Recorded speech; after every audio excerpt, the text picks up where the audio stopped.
Let's see where we're going. Fnatic picks Dragonshire. The world we live in right now, where Fnatic actually doesn't ban Dragonshire, but they pick it. A lot has changed with Quarknix moving to Zealots, to Roll20 now, and Shrimpy taking over the draft duties here, and calling duties now for Fnatic. So yeah, Dragonshire taken. Team Liquid has played the map a lot in the past too, 4 wins, 1 loss for them, so they feel confident here as well. And with Dragonshire, again, Dehaka is a hero that we're going to focus on. Urel on the top lane, very powerful, both of them. Tyrande is going to take a big position here too. I'm ready for game 3. I feel like a lot of Fnatic's success so far in this series has been winning team fights by being aggressive, and Dragonshire, in my opinion, is a much more cerebral battleground. Do you think this kind of heavy rotation macro strategy battleground better helps Team Liquid, or does it hurt their chances? I think it's still pretty even. When we are talking about Fnatic, we also know that outside of Urel being played a lot by Last Hope recently, his Dehaka is great.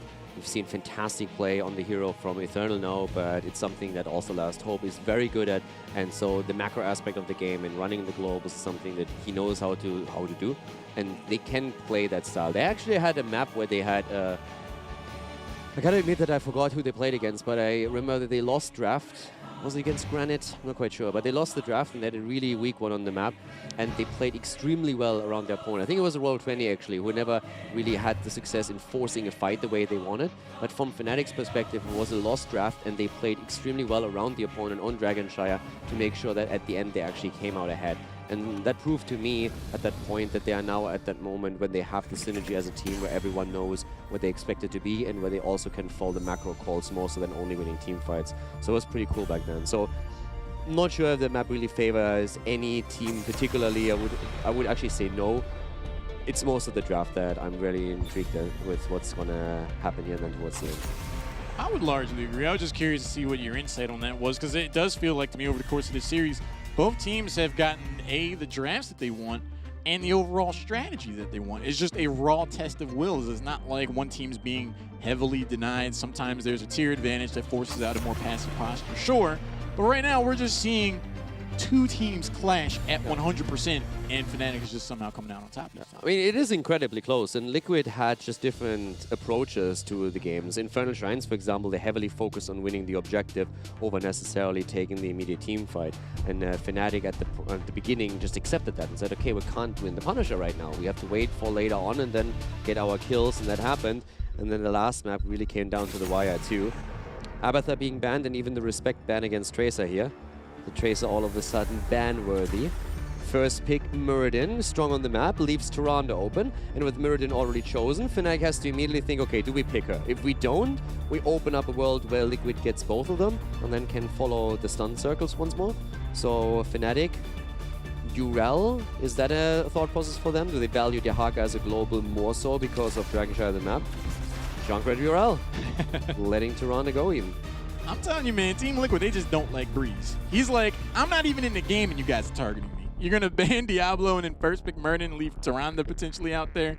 I like the shift in strategy. I think Team Liquid do need to shake things up in the draft while continuing to play the way that they have. How would you want to do that, though? I'm glad I'm not playing. I'm just talking. I'm glad I'm just talking about. I mean, I feel like they have a couple of avenues. They can play the Tyrande style again, and that's what they do. There they go. I think for Dragonshire, it's a great approach to take. Something else that they could have thought of, but that would have been more of an earlier approach, is let Diablo go through and try to go for that Diablo Rel play themselves. Maybe take Triel for the solo lane. If anything, I'm a bit surprised that they didn't commit to Dehaka already, but that shows me only that they are absolutely okay playing either Dehaka as the global, or go into a Blaze and simply play around Protect the backline. So those are the 2 approaches for me. And Fnatic shuts one out, because I mean, that's the gamble you take. If you are Liquid, you know that heading into the 3rd ban, Fnatic is going to target the solo lane if you do not take one of them earlier. So they just accept that they are going to play a play around Blaze. Don't really see them. I mean, Malthael comes to mind. Leoric is an option that we don't see too often these days. Out of the choices that they have right now, even with Thrall still on the table and Liquid prioritizing him a bit, I would still think that Blaze is for them the most valuable hero to take. That can also deny a lot of the play potential from Fnatic's perspective. the Maiev ban there to further protect the back line. I feel like the gamble that Team Liquid is going for in taking Hanzo and Tyrande in the 2-3 is that they feel they'll get more value out of Hanzo than they would Dahaka. And the way we saw Team Liquid look dominant in the team fights last game was by having Eternal Burrow in to land the right track, to land in isolation. So the Hanzo play has to be really on point to justify that decision, in my opinion. It's going to be that much more difficult when you're dealing with Decker, Kane, and the stalwart frontline that is Johanna. Yeah, so Johanna now for Breeze with the bans that we've seen on the heroes, that makes sense. They could have gone into Garrosh, but I like Johanna a lot for them. Again, Johanna provides the extra wave clear. It's one of the tools that you have in the arsenal right now that you can use. If you're playing around the Garrosh, you're mostly looking towards displacement with Junkrat as a combo too. But if you want to have these quick rotations between lanes, that helps. Ooh. And also having the blind helps very much so against Tyrande here.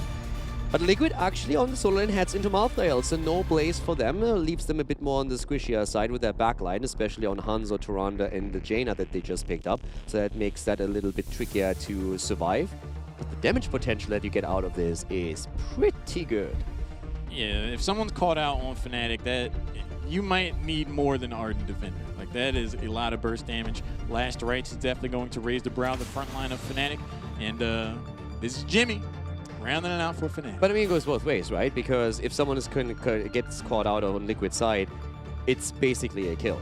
Yeah. If you look at the hit point pool of Jaina, Hanzo, and Tyrande, they really depend a lot on them having the engage, them making the move, or if not, then at least being able to rely to an escape tool, which mainly applies to Hanzo in this setup. But you're having Junkrat with a Riptire, which can really secure a kill quite easily. And Johanna, of course, outside of only running with Condemn. Once that you have that Blessed Shield available and you follow that up with any additional CC, let's say Deckard Kane, focused damage on one of those three heroes should drop them quickly. So Liquid is playing, I feel, a game right now where they are taking a bit more of a high-risk, high-reward situation. They have a good cleanse to the Celestial Attunement on level 1 from Tyrande. They have some blow-up potential, but if the fight turns against them and they don't get a quick kill, then they have a lot of squishies on that side that have tough time staying alive. What I love is the overall versatility that we're seeing out of both of these teams. Last game, we saw Fnatic going for more of the team kill, the blow-up composition. Now this time, it's Liquid going for that, and Fnatic is going for a much more, we'll play around our opponent, we'll have the wave clear, we have Johanna, we have Junkrat, but we can also get takedowns once we have to. When you have two teams this evenly matched, this highly skilled, you can see a lot of strategies. Yeah. I personally would really... I mean, this is one of the things where you really want to talk to them a bit, because obviously there's a thought process coming in. You have Malthael who can really just get those kills after the burst initially and then get the last rights in. There's also sustain that he has available to himself, which is cool. But from a survival perspective, Blaze would have been the weapon of choice. You have a stun that Muradin and Hanzo Tyrande can all capitalize on depending on how that chain goes. But you also have the bunker, and that eliminates a little bit of the concerns that I have right now with seeing how squishy that backline is. But again, Malthael is a bit more aggressive on that side. So there's points for both. I'm pretty sure they discussed both points. Oh, yeah. But I would love to hear that argument on their voice, because that's going to be a big impact on the game. Game number 3 is upon us. Hopefully not the last of the series. On the left, it's Team Liquid. Hasawabs is on Jaina. Arcana's playing Hanzo. Sport Billy's playing Muradin. Eternal is on the Angel of Death Malthael. And Nurak again will be looking to land Lunar Flares with Tyrande. And over to the right side of the map with a significant lead in this series and potentially finishing out this with a 3-0. We have Fnatic with Mena on Junkrat, Breeze on Johanna, Shrimpy this time playing on Reyna, Smexy on Deckard Kane, and Last Hope on Urel. Third time in a row right now. He really likes his Urel, and for very good reason. He's fantastic on the hero. They have a fantastic win rate with Urel as well. We actually have a bit of an adjustment in talents here. Look at that. We finally see the Kaldrai resistance. Bit of a misspelling there in the name Blizzard. I'm sure you can fix that. But yeah, we get the spell armor. I'm actually kind of surprised at that. I mean, I get it, but at the same time, as far as spell armor goes, you have Raynor and Junkrat. Like, that's more auto attack focused damage. It's more auto attack focused blow up. If you were dealing with Kael'thas or Jaina, then I immediately understand the decision. But in this, it's somewhat vexing to me. I think the concern here is Junkrat. Yeah. Oh, wait a second. Freeze. Nah, you should be fine there. I think the concern is pretty much Junkrat when it comes to the spell armor, because Riptire is a huge problem later on. Again, I mean, I mentioned in the draft, the squishies that you have, the Hanzo, Jaina, Tyrande, if a Riptire hits them and they already have taken damage through poke earlier, they are basically just doomed. The resistance talents, the spell armor talent from Tyrande on level 1 is going to help with that a lot. And also the random damage coming out of Junkrat is going to be negated by that to a heavy extent. I still could have seen them go into the cleanse, simply because you have the Arcane on the other side. And what worries me a bit on their part is the Blessed Shield. If you can cleanse that out, then you can deny a lot of the engagement opportunities that Fnatic is going to be looking for. But the thought process is absolutely understandable considering the squishy backline that they have. I mean, that's a really good point. I feel like if that is the decision, if they're doing that specifically for the Riptire, we're seeing such a high-level macro-conscious decision that's what we come to expect at a high-level HGC hero. I mean, it's not only the Riptire. If you think about it, I mean, you throw those heals out regardless, right? It's not a cleanse like you traditionally have, where you have an extra ability and an extra cooldown, so you're going to heal anyways. So when you throw that out, a lot of that damage that Junkrat uses for poke is going to be negated through that. So the Riptire is just an additional layer on top of that, where you can specifically negate a certain ability, but even outside of that, you're going to get value. Stormbolt goes in, Sportbilly looking to wake Breeze up. Last Hope leading the charge. They still have their Bruiser camp. The blind goes out. We see Shrimpy out in the flank, just auto-attacking to his own delight. And right now, both of these shrines are picked up, but Hanzo's hanging out mid. He's shown on mid, so we could see Fnatic just look to continue to push. Yeah, Fnatic is trying to get turrets here, trying to get a bit more of an experience lead. They're dealing very well with the aggression or the kill potential that Liquid has so far. But now again, Billy with the stun combo, Iron Skin comes through, so has the time to use that. And Fnatic just keeping up those rotations, and that works well for them up to this point. I think that moment right there is exactly why Breeze is happy. He's on Johanna right now, last game on Murden. That could have been the setup for the beginning of the end of his life, but Iron Skin is going to be available more often than not to allow the front line to set up big plays for heroes or players like Shrimpy and Min. I mean, Nuruk already has 4 stacks on his level 4 talent, so they're really working on getting these stacks together. The Stormbolt into the stun. Haven't really found a lot of value out of it yet. There's not a single kill on board yet, but again, the idea, of course, is the same. We heard Nanda talk about it in the previous series, but especially when you're going on this map up against this particular combo, with even more burst damage than Granite Gaming had to face, it's important that you don't give your opponent too many opportunities to set this up. Heavy invaded the bot lane now, though. Fnatic still willing to commit to it. Mena is in the area, so they have enough to just poke and also have that displacement. So good zoning here from Smexy. Mena still close enough so that he can have an impact and join the fight if need be. And Fnatic is not going to get scared away. They take the Siege Giants, no matter the pressure. Something just cracks me up about Murden walking around. Like, he just comes around the corner and Sportbilly sees a Siege camp. He's like, ooh, what are you guys doing? But there is no heavy engagement. Momentarily, both shrines picked up by Team Liquid. British says not so much. Siege camp was snapped away by Fnatic, and we've seen them get a lot of value by pushing with these camps. We could see more of that over the course of the game. Right now, more damage coming out of Reyna in particular as he's trying to push through with him. Billy jumping in, looking for a Stormbolt, and misses out on it. So the follow-up doesn't connect either. Nice move by Fnatic, not really just rushing back and having a predictable escape path. Instead, trying to be a little bit more erratic in the way that they move so that those stuns cannot connect with them. And that's really important with this. And I mean, I want to come back to this also really quickly. I mentioned this earlier when we saw the previous series with Method. Oftentimes when they ran a Muradin and Tyrande, the damage output was mainly auto attack damage, Phoenix for example. And I mentioned back then that in days of old you saw mostly Jaina with it and then Li Ming later on, and that's exactly the setup that Liquid is running. So we're having again that heavy burst damage, and Liquid hasn't found the kill yet. And the problem is that with a comp like this, you want to have early kills. You don't want to trade evenly into the mid and late game. And they're even falling behind as Fnatic is taking the opportunity to grab the Dragon Knight. I do think Hazawabs was in a position where he could have potentially got there in time to interrupt that. Not sure if they were just caught flat-footed, but either way, I'm 100% with you with this composition. Team Liquid needs to get takedowns early and often if they really want to establish themselves and force out game number 4. With the Dragon Knight getting picked up with so little resistance towards Fnatic, they have to feel real confident about their ability to close this out 3-0. I mean, look how this is running right now. They get the stun against Shrimpy, but only one because Sportbilly was going for Breeze. Breeze popped the Iron Skin immediately, no stun connects. And then, as they're trying to converge onto Reyna, because he also doesn't have the escape tool, what happens? Breeze pops the Condemn that he was holding back the entire time and interrupts the flow so that there is no coordinated attack against him. So this is exactly what Fnatic needs to do throughout the game. But let's not forget, that Fnatic, even with the Dragonite, is still behind in experience. So Liquid might not find the kills. It is definitely an issue for them. They are not getting the early lead that they were hoping for with this, and this is a problem, especially because they have a lot of squishy heroes, and later on that can become a massive problem with Junkrat, of course, spiking. But Liquid is still doing fine right now. They're not falling too far behind, and Fnatic has to keep their concentration throughout the game. If at any point they're starting to lose heroes to those chains and stagger deaths, then Liquid can still snowball this. Yeah, Team Liquid is definitely, it seems like they're more investing towards the late game. They're continuing to get soaked. They're making sure they're not falling behind. Even though you lose the objective, activate your heroics first. Arcaner, gonna have to follow up after the Tyrande stun and Muradin Stormbolt. Also in the top lane, we do see the Bruiser camp that was walked up, and there is a rotation. It looks like Team Liquid could potentially be looking at Urel, but they didn't see anyone on the mini-map. Urel's like, yeah, not so much, I'm back now. Now let's talk a bit about the ideal scenario for Liquid. If this is a comp that you're running as a 5-man in a quick match, team league, unranked draft, whatnot, your ideal dream would be to just always stack the combo between getting stuns and then killing through last rites with Jaina.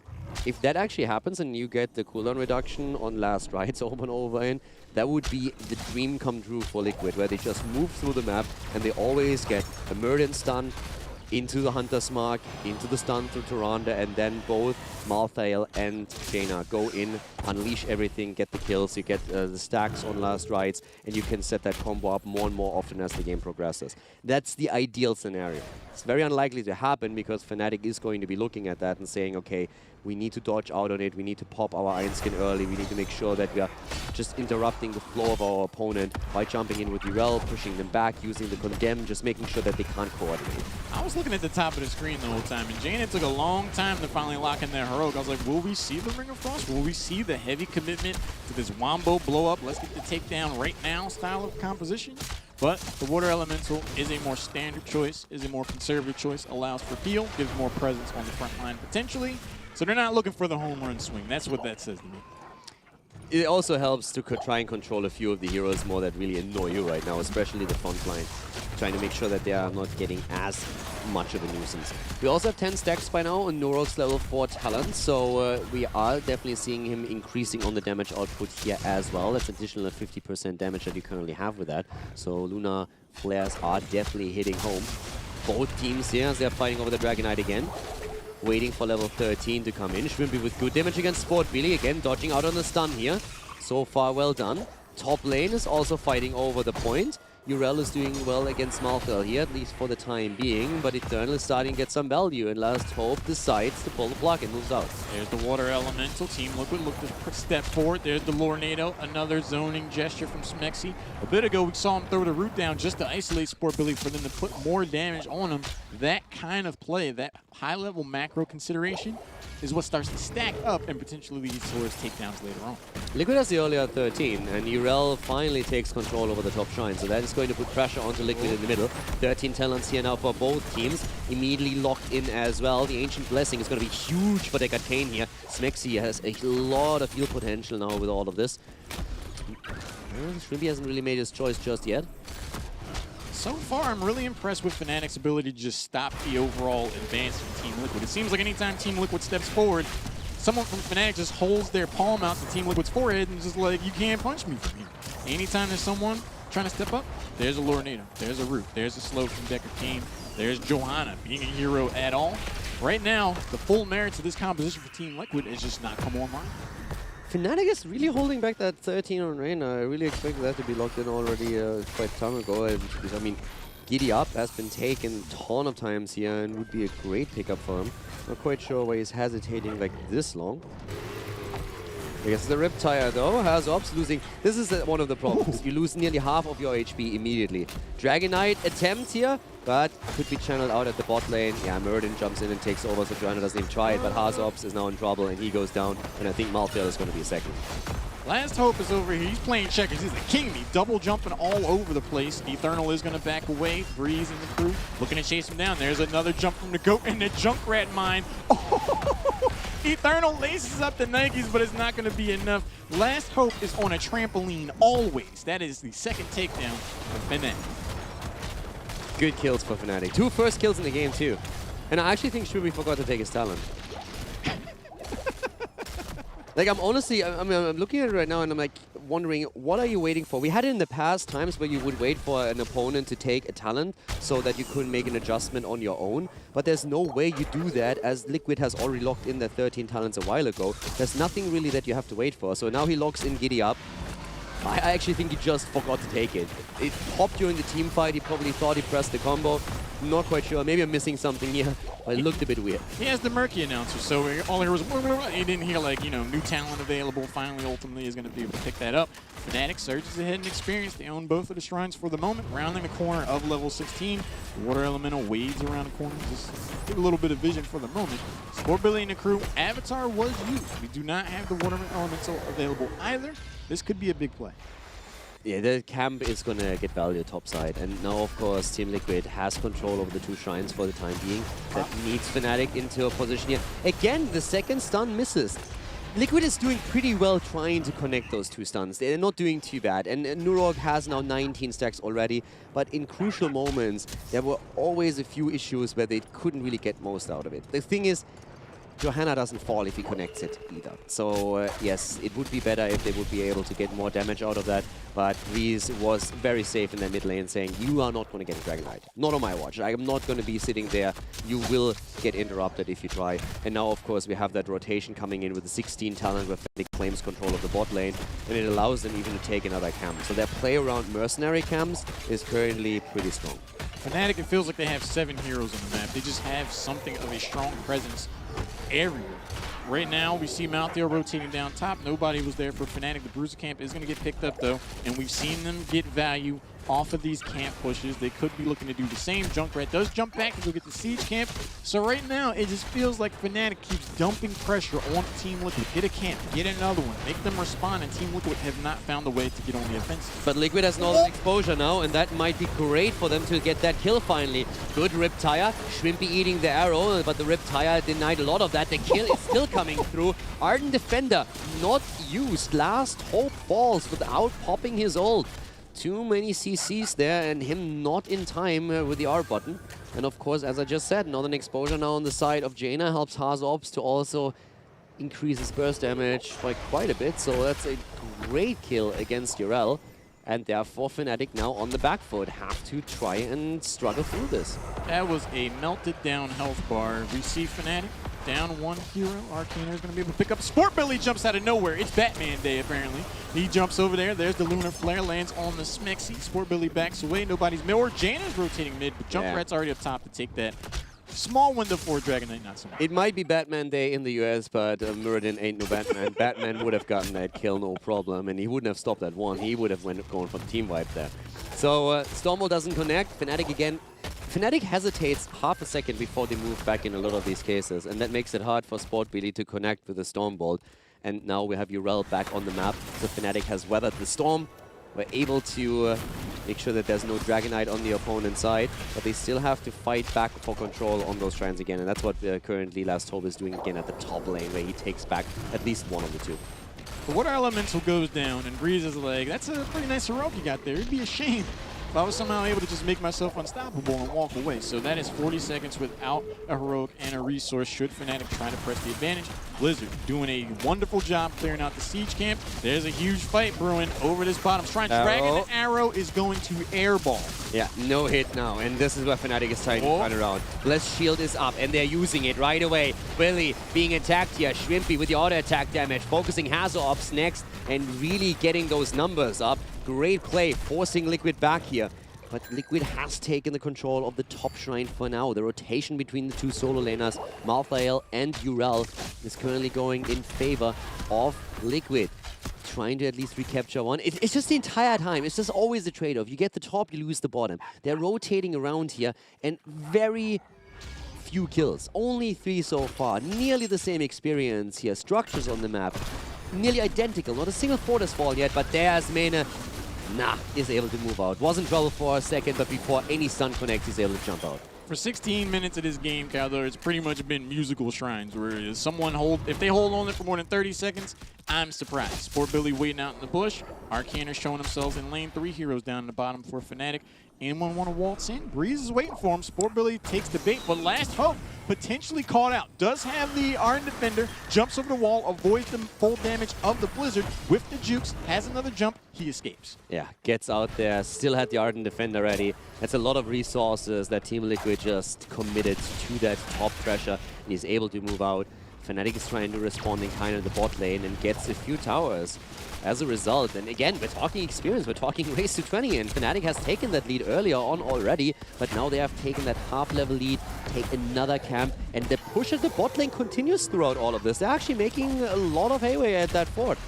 Yeah, they're doing a really good job forcing or punishing the decisions of Team Liquid. Dragon Arrow goes out, buys enough time for the rest of the rotation, goes in. There's the Lornado. A good amount of damage is going in on Swimpy, but there's the Riptire. The last right's a hair late. Not really going to do too much to Raynor. Another attempt from Team Liquid bearing no fruit. A 5-man against 4, so 5-man rotation from Liquid, and they used so much there. They used their arrow, they used the last right, they do everything at Fnatic in this case. And now at least they get a camp out of it, but look at that top lane pressure again. There's another camp that is going to push down a fort now, so Fnatic is slowly and steadily not only taking 20, but they're also starting to take way more infrastructure on the map. Yesterday in NA, we saw some really interesting shenanigans on Dragonshire where the top lane was ignored, and you're almost a wizard, Uriel. But the Dragon Knight is going to get picked up. Fnatic with the weakened fort down bottom, claiming the top fort for free with the Bruiser camp. They now enjoy a slight experience lead and tier advantage. They're rocking and rolling in this bottom. Yeah, if you want to go for Hogwarts Owl, you still have to go a little bit to practice camp because that was not quite on the mark. But it was close, given that. And now we're having a Dragon Knight marching through the bot lane. Both teams on Storm Talons. 18, creating a bit of space here. Lornado already thrown out very early there. And let's see how much Fnatic is going to get out of this one. You want to ideally have a keep here, but if you can just take down a couple of structures, that's at least something. Make sure that you at least hold the control of the map. And I mean, look at the minimap. Fnatic still has 3 fountains, 3 forts, and Liquid has already lost 2. Fnatic is in a great position right now. They have all the time, 30 seconds or 38 seconds and counting down for the Dragon Knight. They're able to pick the wave up, but a lot of wave clears here on the side of Team Liquid. This long-range poke from Junkrat, now to level 20s here, is going to be more of a thing. Right now, Fnatic just keep their foot on the pedal, applying pressure to Team Liquid, but so far they're withholding. Yeah, Fnatic is waiting for the next minion wave. You want to have the minion wave so they can soak a few of the shots so you get a bit more value out of that. So they're not quite getting the keep, maybe, with a poke. Auto attack? But the minion wave is a crucial part. You don't want to YOLO into the structure. So nice. Keep goes down, but Liquid attacks behind this. Good Lornado. Arcana's in a really tough spot, but Reyna falls regardless. Counter kill not possible at this point. And Last Hope might die as well. Uses the Arden Defender, trying to move out here, but Uriel is gonna fall eventually. Or is she? Yeah! Good snipe from Norog. Alright, double kill against Fnatic. The problem is what do you get from it? Because you've just lost your keep, you get the double kill as a result, but there's 3 forts on the map. So what can you do in those 40 seconds that you have now, outside of taking a fort? We're about to find out. Team Liquid, it looked like Murden was flirting with the idea of going for the siege camp. Breeze is going to spot out the ultimate rotation. Bottom fort goes down. Few minions left alive, but the Junkrat poke is going to lay waste to those. With the minion wave already diminished down, looks like we're going to see Eternal just try to keep some of the pressure going, soften things up so the siege camp can get picked up. But right now, Team Liquid, while they're not able to get too much, you lose your bottom keep, but at least that's proof of concept. They can potentially turn this in-game around. Yeah, but still, you have to. The situation is still better for Fnatic. Having the bot keep eliminated is great, and they have their heroes back up on the map before the next Dragon Knight spawns. They lost 1 fort out of this, and that is definitely manageable. Reyna needs to be careful here. Arrow into Stormbolt, and goodbye, Jimmy. Arcaner with the Galaxy Brain, 250 IQ, throws the Dragon Arrow. Schwimpy jukes up, gets tagged in the face. A huge opportunity. Team Liquid, with these staggered deaths, are buying their way back into this game. This is exactly what Liquid needs, and we've been highlighting this from the start of the game. If you are running the Tyrande composition and this many stuns, if you run the CC kill combo, you want to get those kills. And you could actually see that Jimmy was just outside of the gate, but that's enough. That's all that you need. The first stun connects and you're dead. There's nothing else happening. The only reason or the only way you can survive is if your teammates are there to heal for you. If Johanna uses the Condemn or the Blessed Shield to stop the opponent, the Lornado comes through, and that wasn't the case. And now Liquid wants the DK, of course. And they have another 17 seconds, 15 seconds on the map where they have a chance to make that. Urel is taking bot lane. Already, we're seeing the Iron Skin used from Breeze to move away. 6 more seconds. Could be a rotation to the top. They're at the bottom of the map for now. Fnatic is just buying the time to make sure they have a 5-man back on the map. Yeah, Fnatic don't have to do anything else but buy enough time for Rainer to return, and they've been able to do exactly that. Arcana rotates down, is going to be able to pick up the Shrine. Fnatic, they're not anywhere near this. The Junkrat grenades are going to be late, and Team Liquid, even though everyone was back from Fnatic, they managed to steal away that Dragon. Yeah, Johanna at the top lane was not in time, and now they have to defend against this. And this is a massive issue. Fnatic was ahead. They have taken that early keep, but then Rainer falls just after he comes back, and all of a sudden you're talking about a 21, 22-minute Dragon Knight, and Fnatic, they have the poke. They might have enough to burst that beast down, but it is going to be really tricky, since Liquid is looking not only to get that keep, Liquid is looking to get a kill and go for the core. You got to keep an eye on how much value Junkrat's going to get. There's the Riptire, has the health bar of Hasselhoff's, but he is going to be able to get patched up.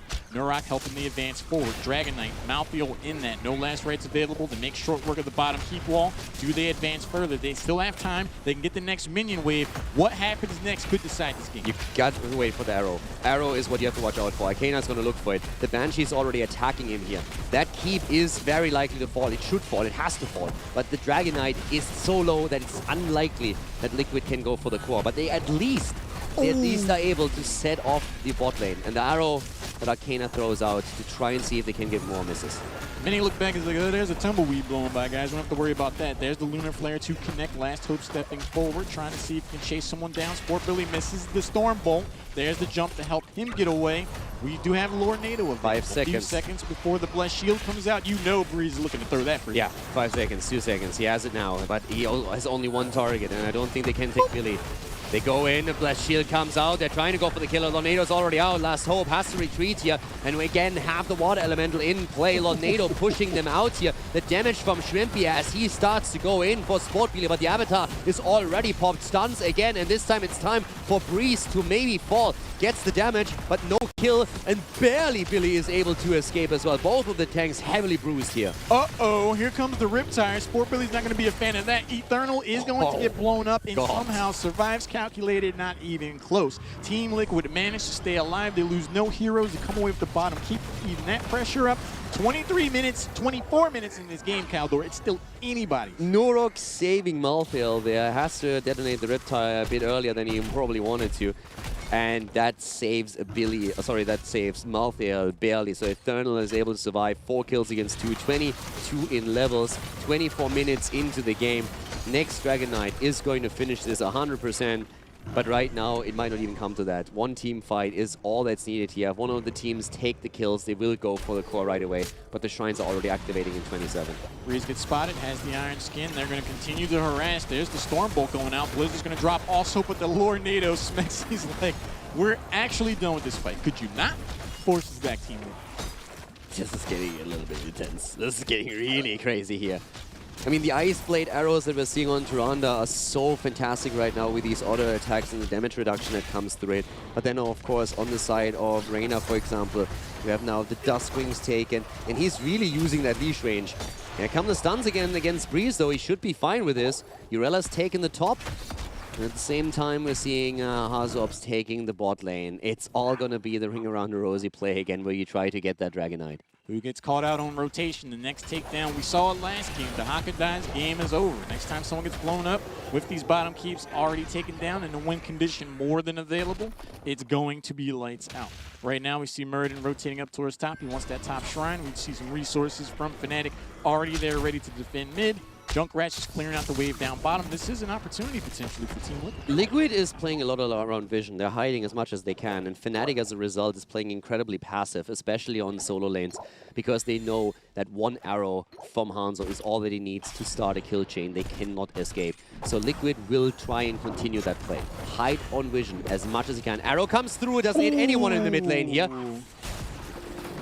Nice move there again. I mean, I love that Arcana is throwing these out. If one of them connects, it's over. But Fnatic is so aware at this point of that threat. They're always watching, they're always calling it, and they're just making sure that these arrows don't connect, and then Liquid has nothing to really follow up on. It's difficult for Muradin to get close enough and hit that Storm Bolt and get a lot of value out of it. He wants to be the follow-up, not the initiator at this point, because if he missteps, then he can actually fall.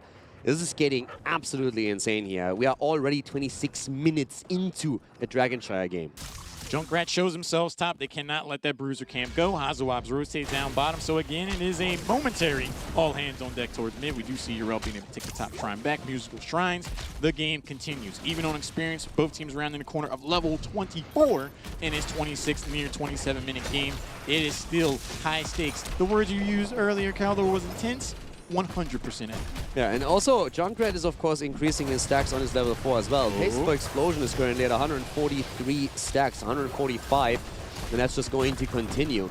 Again, fights are happening here, damage being thrown out, and Nena stacking up even more stacks on their talent. In the long run, that's going to increase his damage output by a lot. And they're actually trying to go in for Norok. The stuns are hitting Last Hope, though. He needs to be careful, but he's not the only one. Muradin gets blown up in the meantime as Fnatic finds the kill. Has the 5 versus 4 now. Riptire comes through, and they're going for Arcana. And that is it dead. Hanzo double kill as Fnatic is looking to end game number 3. The Rip in Riptire blows up on Hanzo's face. That should pave the way for Fnatic to go over to the left side of this map and close this series out 3-0. An explosive team fight. Muradin, isolated from the rest of the team, hits the Dwarf Toss, gets taken down. The follow-up response, Fnatic, explosive gameplay, beautifully done. Yeah, that Dragonite is an absolute monster. If you think Godzilla or any of the Pacific Rim robots are tough to deal with, then you have not met that guy, because he is just a beast. He is going to easily scap that. The steps are coming out as the Dragonite is moving in. It's just a bit of a dance party that we're having here. That thing is just destroying Dragonite here with easy 10% on every single hit. The rest of the party is dancing. Everybody is well aware that you don't deal with the Dragonite here. This is game as Fnatic takes a clean 3-0 victory against Team Liquid in a highly contested game 3. This was a 3-0 Caldor, but there's a huge asterisk next to that. There could have been easily a game or 2 or even 3 going over to Team Liquid. It always just came down to one important moment, one rotation, one team fight, one takedown has decided these games. I knew this match was going to be insane. I didn't think it was going to be that crazy. Yeah, the result does in no way reflect how close a lot of these games were, but Fnatic is going to be very happy with the result regardless, increasing their map score by a lot and keeping their hopes of taking the number 2 spot alive. I can tell you who's going to scrim with Method next week every single day if they get that opportunity. Fnatic is at this point the biggest Method fan that you have ever seen in your entire life. They're saying, like, guys, please take them down. But great play by them. They did all they need to do, but Liquid is still in a position where their fate is in their own hands. And that's a rare commodity in the overall standings right now. Being able to take down Method, it definitely seems doable based on what we were able to see over the course of this weekend so far, but you have to give it up to Fnatic. Since the Western Clash, like I said earlier, they really did not like sitting the Western Clash out. This looks like an entirely different team. They're handling themselves when they're ahead, when they're behind, and in clutch situations. This is the best Fnatic I think we've seen in at least a year. Yeah, with this setup, they are definitely absolutely hitting their stride right now. And there's still a couple of moments where I could see improvement, but it's 3-0, very respectable. Let's talk to the man himself, Smexy. Congratulations on the victory, man. You needed this match. This match was very important. How are you feeling right now? That's not Shrimpy. I said Smexy, right? I was close. Yeah, surprise. Surprise. Sorry. Smexy, that was an incredible series. Going into it, I know that there was a lot on the line. You want that second seed. How does it feel to come out ahead? It feels absolutely incredible. Like, after the struggles we had in the first phase, losing 2-3 to both Method and Liquid, it feels so good to beat them now, convincingly. It's super nice. The scrims and the hard work we've put in, it has paid off for sure. I know sitting out at a Western Clash is not something that you personally are used to. You're always used to being one of the top dominant teams. What was the conversation that you guys had over the course of that break that was really the spark that motivated you to become this strong team once again? We spoke before the break about like how we practice as a team and how we should structure it better. So we kind of looked into that and try to have goals. You know, every day we come in and we try to learn something, not just mindlessly play. Um, and that was mostly the talk we had during the break. It wasn't much more than that. And then Mene always has some encouraging talks about how it's BlizzCon on the line now, and this is all that matters. And he kind of motivates the rest of us. All right, cheers to you. Raise a Monster Energy drink. I'm gonna pass you over to Cowboy. So, I mean, before we go into anything else, why isn't Shrimpy here? Did he finally have enough and force one of you guys in, or did he actually volunteer? So that the reason it's only been Shrimpy is because I haven't had a cam.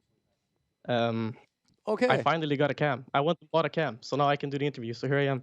Okay, I hope you like awesome. it. Glad to have you here. Hope to see you more often. Talk to me a little bit about Tyrande. I mean, you guys played her today, or actually, did you play her? No, you played against her a couple of times, and you did actually a good job. But there were we saw throughout the entire week already that some teams like to play her, some others dodge out a bit on it. It makes the frontline tanks playing a lot safer because there's so much blow potential right now. What do you think about her? How does it feel playing against her, and how do you feel as a support player playing with her in your lineup? Well, Tyrande for sure is really strong right now. She's both the spell armor and the cleanse on level 1. It's just super strong. Like us as a team, we actually had quite a rough week. So everything regarding Tyrande, like when we played her and when we played versus her, we kind of played bad both times, you know. So we didn't really feel her out that well. Personally, I think she's strong, but I don't like playing her too much. I don't feel she doesn't feel like my type of hero. So I don't really know. I'm not too comfortable on her, and I don't really enjoy playing her. But she's strong right now, so I'm just gonna have to practice on her and get comfortable. All right, let's talk about another hero that you seem to be comfortable on these days. Anna's making her way back, and you seem to enjoy her quite a bit. So talk to me about that. Yeah. What made you guys bring Anna back? What do you feel is the reason that you guys are so successful with her right now? I don't remember what made us bring her back. I don't remember why we tried her the first time. It was a very long time ago. But obviously we have Mene, the mage god. You know, what can you say? Give him a steroid boost and he'll do work. And I don't know. We just started playing her and I don't know. We're just winning everything with her. I don't remember what made us try her, but we tried her and now she's amazing and we just keep playing her. So how long does it take until we're seeing Anna banned out against you guys? I don't know. I mean, we keep winning with her. We're gonna have to ask the other teams. One last question. You guys did what you had to do to have your chances still to go into the number 2 spot, but for that, Liquid has to lose. I assume that you guys watched Method. What do you expect from that particular series? Do you think that Method actually has a chance? Are you guys looking to scrim maybe with them to prepare them for the match? Or do you not really care and feel that no matter what happens, even as a potential 3rd place, you will have good chances in the playoffs? Right now, we kind of accepted the fact that it's not in our hands, you know. So we're just hoping. I mean, we hope that Method wins, of course, but we're kind of mentally prepared already to go in as 3rd place. Looking at both teams right now, I really think that Liquid is going to win it, but you never know. Hopefully, Liquid gets super nervous and loses or something. I don't know. And scream-wise, we're just going to keep screaming normally, not prepare Method or anything like that. Just keep going. Hope to... Like, we're very confident in ourselves right now. We're playing really well, and we work well as a group. So going into the playoffs, we're super confident if we're 3rd to just win one match and qualify that way. All right, awesome. And we've also got the boot camp set up for us during the playoffs. So we're gonna go to the League of Legends house in Berlin with Fnatic, and we're gonna play the playoffs from there if we go to the playoffs. Cool. So you start the bootcamp actually specifically for the playoffs, or already with BlizzCon in mind? Like, let me rephrase the question a bit differently. If you qualify for BlizzCon, do you continue the bootcamp, or do you have a specific bootcamp set up for that, where you are thinking about doing that with BlizzCon as a specific target? Right now, it's just a bootcamp for the playoffs. Okay. We're also going to have a bootcamp for BlizzCon if we qualify to BlizzCon, or when we qualify to BlizzCon, because we are. But yeah, we'll see where that is. All right, cool. Awesome. Thank you very much for the insights. And yeah, looking forward to your next matches. It was a pleasure today. Thank you. Smexy, this is a match you guys needed. You look to be more than prepared for the playoffs. Taking a look at the overall expanded standings, you guys feel confident you're going to go for the 2 or 3rd spot. But is there a team towards the lower end, like Granite Gaming, that's kind of surprised you? Do you think they could take a potential run up the playoffs? I'm really not sure right now. The way, if Liquid were to auto qualify, the way Method is looking right now, I'm not sure if Granite or Method would be the team to beat Leftovers. If Leftovers, looking at this, if Leftovers is the 4th, I still think Leftovers is going to be the team that we have to play. But I mean, Granite might beat Method and come one step closer, but I don't think they're going to go all the way. Okay, all right. Congratulations again, man. Shout out to now Thank yours. You. Well, shout out to Fnatic, of course, for the bootcamp and for everything they do for us. They're an amazing org. By far the best in the scene. I'm just going to go ahead and say it. And yeah, shout out to Monster, of course. It's a given. Congratulations, Smexy. I really am looking forward to see how the rest of the season plays out for Fnatic and for all of these teams. Hearing that confidence out of him, I really love that as a Fnatic.